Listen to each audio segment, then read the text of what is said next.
Olá, eu sou Jarles Pereira, missionário da comunidade Canção Nova, e você está no Diário Espiritual. Vamos fazer juntos? Em nome do Pai, e do Filho, e do Espírito Santo. Amém.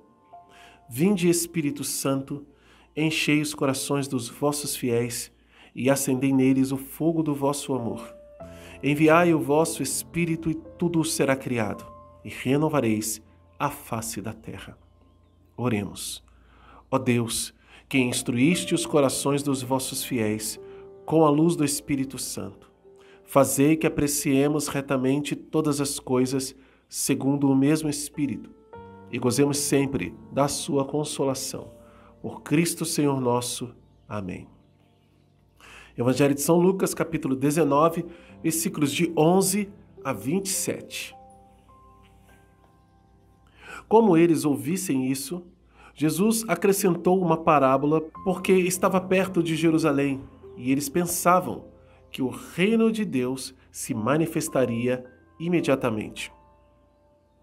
Disse então: um homem de nobre origem partiu para uma região longínqua a fim de ser investido na realeza e voltar. Chamando 10 de seus servos, deu-lhes 10 minas e disse-lhes: fazei-as render até que eu volte. Ora, seus cidadãos o odiavam e enviaram atrás dele uma embaixada para dizer: não queremos que este reine sobre nós.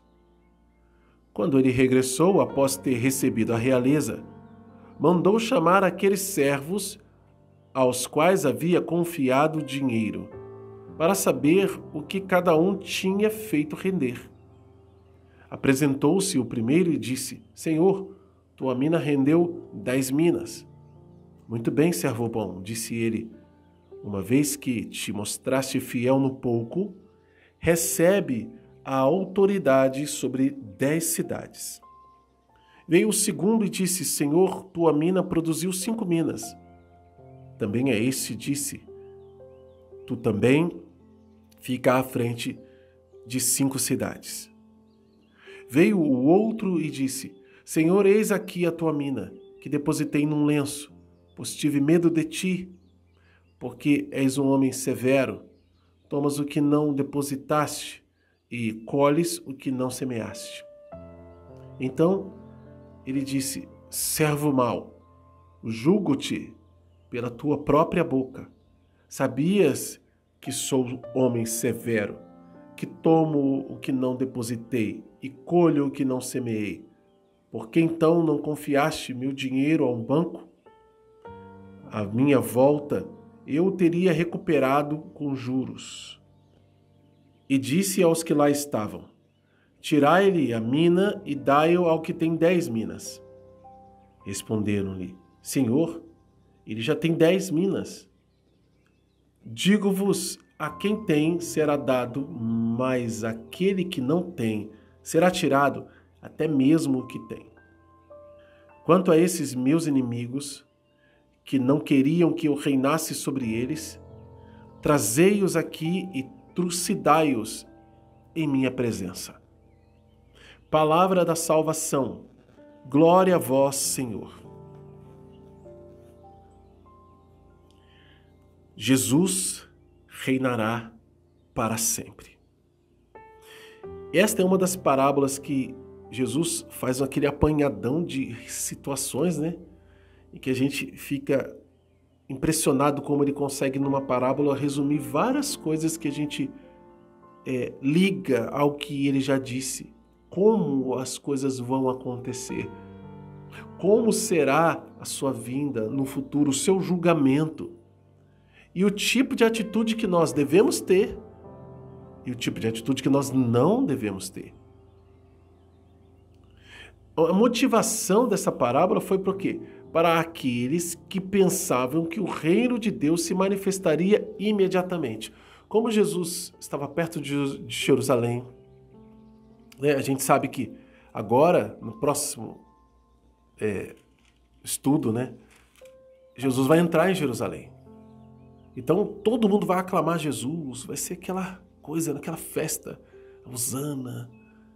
E podiam pensar que naquela hora já ia acontecer.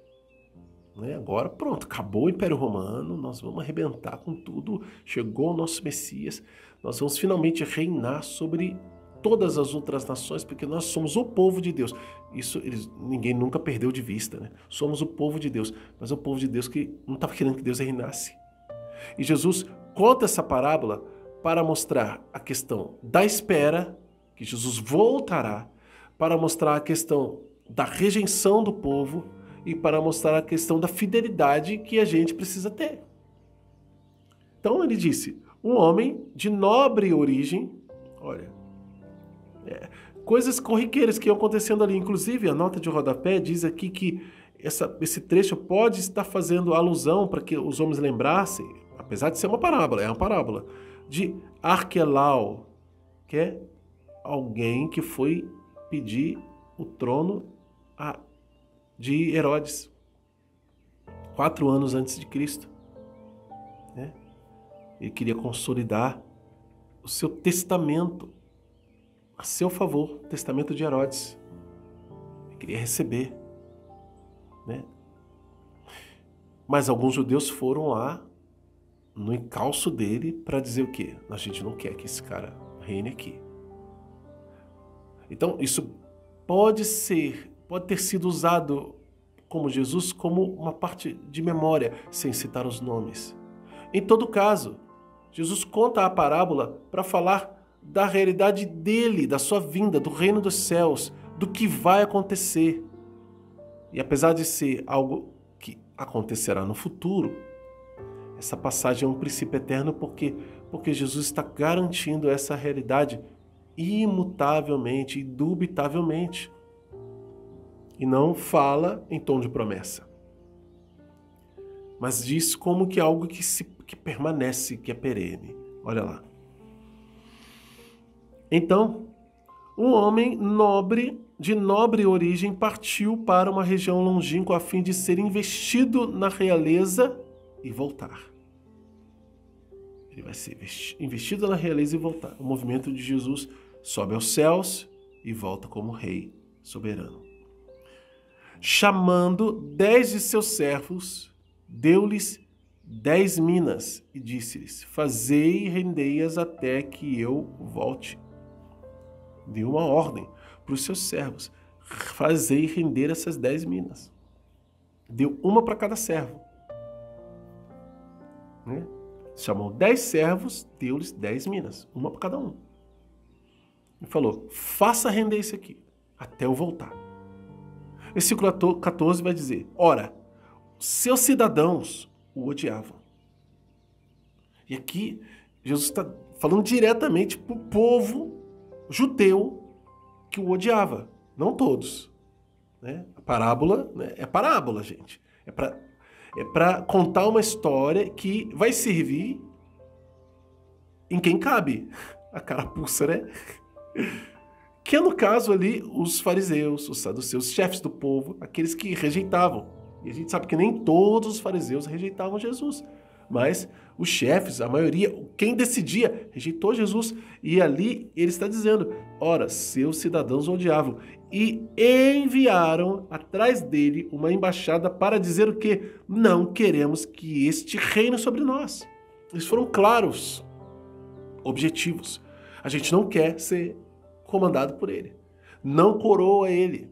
Nós não o reconhecemos como nosso Senhor. Olha, é isso. É exatamente isso. Nós não o reconhecemos como nosso Rei. E hoje nós podemos, infelizmente, dizer isso a Jesus através da nossa vida, das nossas atitudes. Não só não seguindo Jesus, não só ignorando ser de Deus, o Evangelho, mas dizendo, Deus, que me livrem disso, eu não quero saber. Muita gente hoje tem essa atitude, não quero saber de Deus. Não quero, Deus não existe, não interessa, não me interessa, eu quero outra coisa, o que importa é agora, é aqui, tenho outras prioridades, enfim. Rejeitando. Não quero, não venha com essa história. Tem gente, talvez você conheça, próximo a você, que você vai falar de Deus ou manifesta algum sinal de que é de Deus. A pessoa não quer saber. Ela até reclama, combate, porque ela não gosta, ela não quer Deus. Muitos têm essa atitude aqui. Mas, em primeiro lugar, Jesus estava dizendo isso para aqueles que o rejeitaram lá. E segue. Versículo 15. Quando ele regressou após ter recebido a realeza, ou seja, não teve jeito. O fato de eu não querer, eu não quero que Jesus reine sobre mim, não vai mudar a realidade de que Jesus vai voltar assim, como rei. Na verdade, ele já é. Mas ele quer que os seus tenham um coração voltado para ele. Que o amem. Não dá para ser gesto externo, nem palavra jogada ao vento, da boca para fora. É interior. Deus vê o coração.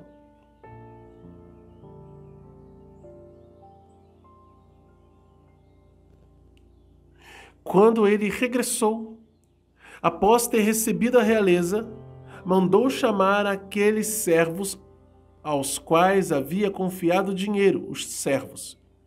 Quem ele chamou primeiro? Os servos. Quem ele vai chamar primeiro? A igreja. Os seus servos.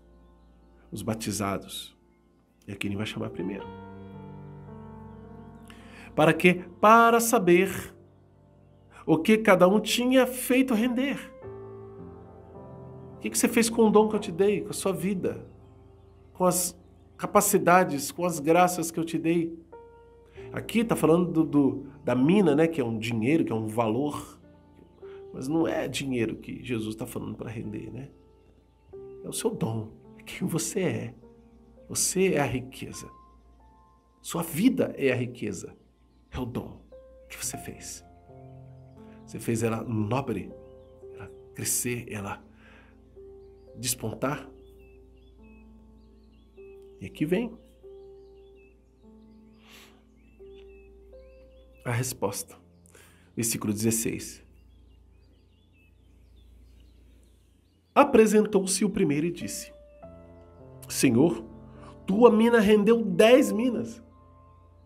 Muito bem, servo bom, disse ele. Uma vez que te mostraste fiel no pouco, recebe autoridade sobre 10 cidades. Veio o segundo e disse: Senhor, tua mina produziu 5 minas. Também a este disse: Tu também fica à frente de 5 cidades. Veio o outro e disse: Senhor, eis aqui tua mina, que depositei num lenço, pois tive medo de ti, porque és homem severo, tomas o que não depositaste, colhes o que não semeaste. Então ele disse: servo mau, julgo-te por tua própria boca. Sabias que sou um homem severo, que tomo o que não depositei e colho onde não semeei? Por que então não confiaste meu dinheiro ao banco? À minha volta eu teria recuperado com juros. E disse aos que estavam lá: tirai-lhe a mina e dai o que tem 10 minas. Responderam-lhe: Senhor, este já tem 10. Digo-vos, a quem tem será dado mais, e aquele que não tem será tirado até mesmo o que tem. O julgamento é o acerto de contas com os seus servos. Vai ser de acordo com a capacidade de amar. Porque amo, porque quero que ele reine sobre mim, eu vou render. Olha, está aqui uma, renda. Se ele rendesse 1,5, já valia. Mas ele esconder, ele negar-se a fazer algo, não vai adiantar. Deus é severo. Esse não parece ter sido o resultado do que a gente viu com os outros que renderam. E alguém com a cabeça muito materialista poderia pensar assim: claro, né, rendeu, ele está feliz porque o dinheiro dele voltou. Mas ele confiou pouco. E aquele pouquinho, ele disse mesmo: fosse fiel no pouco, eu te dei uma, e deu uma para cada um. Nesta parábola, o grau de igualdade é o mesmo. O que precisava ser desenvolvido? O amor. A mesma resposta que ele deu para aquele que fez produzir 10, ele deu para aquele que fez produzir 5. Tu também fica à frente. Muito bem, servo bom e fiel. Só que deu de acordo com a capacidade. Qual era a capacidade? Eu tenho capacidade para 10, o outro tem para 5, o outro tem para 1. Teve alguém, talvez, que fosse capaz de mais. Agora, esse que pegou a mina, pegou o dinheiro, né? E enrolou no lenço, escondeu porque não confiava. Escondeu porque era preguiçoso, não queria trabalhar. Escondeu porque não amava. Era um desconfiado de Deus. Gente, nós não podemos estar na igreja e sermos desconfiados de Deus. Ah, não vou fazer não. Ninguém está vendo, ninguém dá valor. Ah, eu não vou agir nada não. Eu não vou perdoar, não. Quem perdoa é Deus. E a gente vai, aquilo que Deus manda fazer, a gente não faz. Aquilo que são os 10 mandamentos, para a gente viver uma vida na graça de Deus, a gente não quer seguir. E a gente até justifica. Se eu dar um deslize, eu vou ser condenado.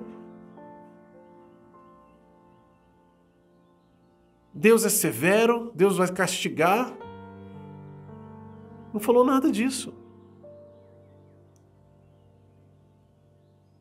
Deus vai castigar sim. Por quê? Porque a medida, olha aqui outra coisa importante, lembra que a gente já leu isso? A medida com que medirdes sereis medidos. Aquele homem queria medir Deus. Ele julgou Deus em primeiro lugar. Como ele julgou Deus? Severo. Colhes onde não semeou. Recolhes onde não plantou. Ou seja, Deus não é amor coisa nenhuma. Deus não me ama coisa nenhuma. Então por que eu vou fazer alguma coisa por Deus? É isso que esse servo falou. Imagina você na igreja, você batizado, agindo assim. Mas tantos outros fizeram e estavam fazendo. Então, por que Jesus contou na história que aquele homem mandou falar assim? O Senhor pegou aquela mina daquele servo que mal e deu para aquele que tinha 10, porque o que tinha 10 amava mais. Isso sim conta. A quantidade de amor gera recompensa maior da parte de Deus. Essa mina, esse dinheiro aí que ele está dando, essas cidades que estão recebendo, significa participação da alegria de Deus. Vai participar mais, porque tem capacidade para isso. Porque abrir o coração é esse tanto. A gente ama aqui, vai abrindo o coração com incapacidade de amar, de receber amor de Deus. E quem vai fazendo essa experiência vai recebendo já aqui. Mas quando ele voltar na glória, aí vai ser plenitude. Plenitude de graça. E aí ele diz, quando questionam, nossa, mas esse já tem 10. Olha como Deus pensa. Quem tem, será dado mais. Você ama, recebe mais, recebe mais, recebe mais. É infinito. É a alegria de Deus, esse amor transbordante o tempo todo. Infinito. A gente não faz ideia do que... Não temos noção do tamanho desse amor. É Deus, ele não cabe na nossa cabeça. Então ele vai transbordar em nós. Agora, quem não tem, quem se nega, até o que tem será tirado. Isso é a condenação do inferno. É tirado. Por quê? Porque ele não quer. Não quis. Então aqui tem um resumo da vida, né? Do julgamento, da volta de Jesus, como ele vai julgar, tem um pouco disso. Ligado a outras passagens bíblicas, a gente vai vendo como nós precisamos proceder. Princípios eternos. Isso vai acontecer garantidamente. Não está aqui como promessa. Eu falo vai acontecer porque não aconteceu ainda, né? Mas não está sendo contado em tom de promessa, está sendo contado como, olha, veja como será. Aqui. É isso. Essa parábola aqui diz isso. Escuta essa história, presta atenção nela. Mas tem ordens aqui, né? Importantes. Mas antes, o que acontece com aqueles que rejeitaram, que eram inimigos, que mandaram uma comitiva atrás para dizer: nós não queremos. Aqueles que se opuseram uma vida inteira a Jesus. Se opuseram uma vida inteira ao reinado daquele homem de origem nobre. Versículo 27. Quanto a esses meus inimigos, que não queriam que eu reinasse sobre eles, trazei-os aqui e trucidai-os em minha presença. Nossa, Jesus vai mandar fazer isso? Né? Pelo que a gente lê do Evangelho, que a gente conhece, ele não vai mandar fazer isso, trucidar na sua frente. Mas para dizer, a sentença será destruição. E que o que é destruição? É aquilo que é o fogo do inferno. E as pessoas não acham que não tem, que não é assim, gente. Inferno existe. Só que vai para lá só quem quer. Quem rejeita Deus. Vai para lá quem não quer saber de seguir Jesus. E rejeita. E Jesus vem com toda a paciência, dá o tempo todinho da nossa vida para a gente resolver isso e vai pregando, falando, porque não adianta forçar ninguém a acreditar em Jesus, forçar ninguém a amar Jesus, porque tem que amar. E não se força, se conquista. Se conquista. E ele mesmo vai dando a graça, um sinalzinho do coração da pessoa, ele vem, ele entra, ele... Né, como o Zaqueu aqui, que nós lemos no estudo anterior. Mas nós não podemos deliberadamente gastar a vida negando Jesus. Porque se o fizermos, ou em determinado momento da nossa vida a gente virar a casaca, né? Igual aquele que muda de time, torce para um time de futebol, de repente, torce mais não, aí vai torcer pro rival. Nossa, todo mundo fica louco da vida, mas como pode uma coisa dessas? Que traição! A gente não trai a Jesus desse jeito, sendo de Deus, e lá pelas tantas muda, larga tudo, abandona tudo e decide viver uma vida de pecado, longe de Deus. Não quero que Deus controle a minha vida, deixa eu ser livre e fazer o que eu quiser, deixa eu pecar como eu quiser. Cuidado, porque se o seu tempo acabar, é só entre você e Deus para resolver, porque o que ele disse aqui é que aqueles que não queriam que reinasse serão trucidados. Vamos anotar no nosso diário. Promessa de Deus não tem ordem. A ordem é: fazei render até que eu volte. O quê? As minas. Então, versículo 13. Chamando 10 de seus servos, deu-lhes 10 minas e disse-lhes: fazei render até que eu volte. Versículo 13 todo. Depois, versículo 24, e disse aos que lá estavam: tirai-lhe a mina e dai ao que tem 10 minas. Depois, versículo 27, quanto a esses meus inimigos, que não queriam que eu reinasse sobre eles, tirai-os daqui, trazei-os aqui e trucidai-os em minha presença. Em princípios eternos, versículos do 12 ao versículo 27. Por quê? Porque isso aqui é uma sentença verdadeira de Deus. Ele está explicando como vai ser antecipadamente.